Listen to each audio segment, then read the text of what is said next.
We're here for the Public Information Fair. The theme of this year's annual Public Information Fair is stewardship. So we're touching on all the unique opportunities where TVA touches stewardship with the environment, outreach, public opportunity around the lake here at Boone Dam. Well, as with all of our areas of expertise, we have the technical leads here to interface with the public. Vegetation or supplemental vegetation is one of them. So in the previous year, we mulched 650 acres, and we're assessing the regrowth from that. And so we'll also mulch again next year, likely many of the same areas. We're also considering, from lessons learned, some other applications, maybe even some herbicide use to help stem the regrowth or halt the regrowth of the vegetation to keep it at levels where we want it. And so they'll be able to get feedback to us about their feeling on vegetation management, and also we'll be able to discuss our plans with them for next year. For the most part, it's been very positive around the vegetation management. We've had a lot of compliments, a lot of positive feedback. We were able to mulch all of the areas that we intended to for this first year, and also add a little over 100 acres to that. And so we have looked at opportunities to maybe pull in some additional acreage where we can. And then, of course, feedback on just how much the regrowth has been in certain areas and where we can maybe do a better job next year. So an update on the construction for the cutoff wall, which we hope to complete in May of 2021 and start fluctuations. We're on schedule with that. To date, we've completed about 45 or placed 45 of the elements. Remember, there's approximately 300, and we have another 108 elements in some progress of completion. So we're doing well there, staying on target with schedule, and intend to have those fluctuations begin in spring of 2021.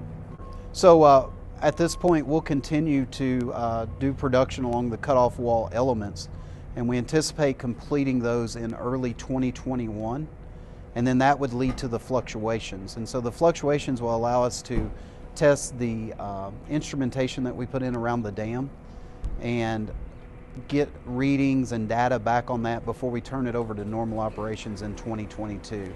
So remember, the 7-year deadline was July of 2022, and so that's when we intend to have it turned over for normal operations. We always listen for ideas, feedback, whatever that may be. Of course, with the construction now, it's pretty far along the path, so yeah, it's we're not really getting a lot of feedback on it other than people are excited about it being complete. This will actually be, well, if you go back to the original one, when we put out the NEPA document to have public comment, that was in the late fall of 2015. And so then we also had another public fair in 2016, 2017, 2018, so this will be the 4th year, I guess. We have booths from river management, how they manage the flood control system, vary the reservoir elevations. We have a booth on that. We have a booth on general dam safety. We have a booth on dam safety specific to Boone, what the fluctuations may look like. They can ask questions there. We have a vegetation management booth. We have some of our partners on Boone Lake, like Boone Lake Association. The Striper Club is here. And then we have a lot of natural resource type booths, hiking opportunities in the area, clams and mussels, fish health, archaeology, and then ETSU partnered with us on the Eagle Cam, and they're also here to talk about that. So we do our best to keep communications up. You know, the monthly newsletter, we do a lot of Twitter, we do a lot of Facebook, but this offers the public the opportunity to actually come back and have individual dialogue with those technical leads, ask specific questions, follow-up questions. So it's important to them to be able to have a voice. So we intend on May of 21, and that would begin the fluctuations that spring, certainly by May. Obviously, we always look for opportunities to find efficiencies and get the project done quicker, but definitely that spring with the date of May in mind for 2021. So we would not go directly to full pool. There'll be a maximum restriction of how much the reservoir can refill following our typical operating guides. It's typically 2 feet a week.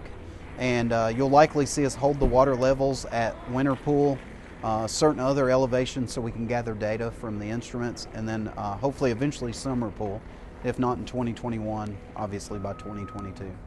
So when we go into areas, we're actually using mulching heads. A piece of that equipment's behind me so you can see the head, but we try to mulch the equipment, and that keeps down on floating debris instead of say hand cutting or some other type of cutting where you leave the tree intact, we're trying to mulch them in place. It provides a nice erosion control layer, the mulch does, but it also keeps the floating debris down and then provides some habitat for insects that the fish will feed on when they come back. And we hope that that vegetation, we leave the root system intact. We actually hope that it has some regrowth to provide fish structure for the recovery of the fish as the lake gets bigger again. The repair of the dam, I talked about how many elements were done, but we've put in a little over 1.3 million man hours in repair of the dam. If you look at just the vegetation, supplemental vegetation management this past season, we were right around 6,000 man hours without injury, without environmental incident. We track those things very closely. And so that's where we're at on manpower for both of those projects. So as far as shifts, we break a day into two 12-hour shifts. And so currently 5 days a week we're running 24 hours a day. And then on Saturday we run a 12-hour shift. So that gives us 2.5 shifts, basically a day and a half, that we can use for recovery and or maintenance on the equipment on the weekends.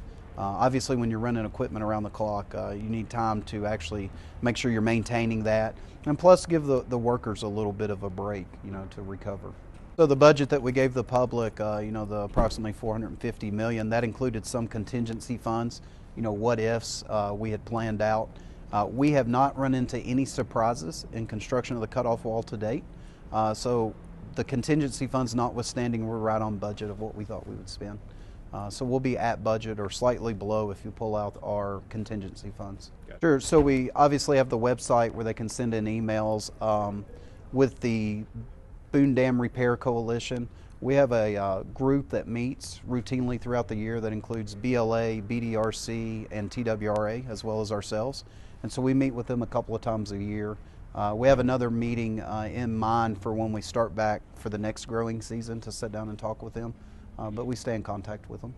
We're always looking for talent, and actually as part of the informational fair tonight, the local union representatives are here, and so if people are interested in work through their local union hall, we actually have them here tonight as well. So good averages, we run about 200 head count a day, 200 persons. Some days it's a little less, some days it's a little more. I think of late we've been trending just under 200. Now when I say a day, that's over a 24-hour shift, so the 2 shifts. Yeah, we have the map and we've looked at it. Some of those locations were cut this year. The regrowth was such that they grew back in those areas. Some areas we couldn't access, so we couldn't get to.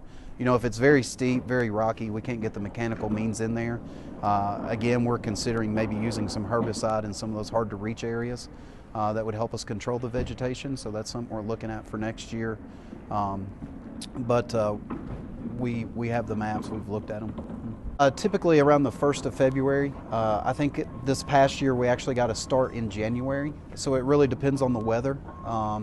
But we've been able to look at the areas we mulched this year, and of course the growing season's over now, so we kind of know how much rebound it was going to have, and then we'll make plans on where to go and look at those areas starting about February.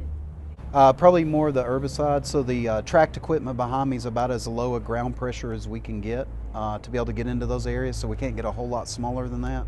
And then of course the barge can't access some areas. And so we typically point the residents, the private landowners, to our website where we have also information there on what they can do on their property. They have a little more ability to use various methods.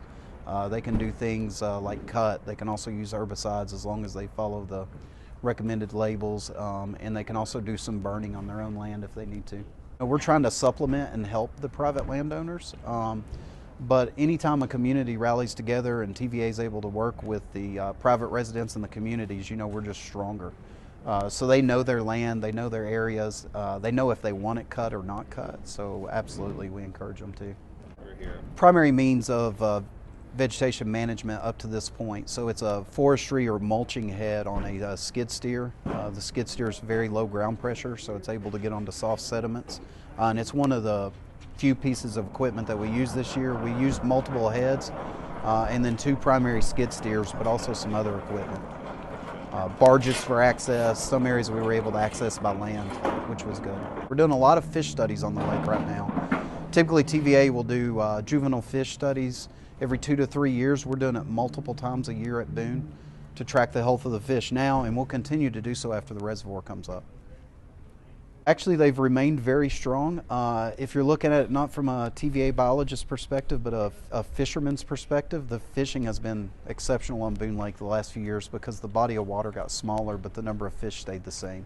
And so what we're trying to do is just ensure that when the body of water gets bigger, we can help the number of fish return to normal for that size of body of water.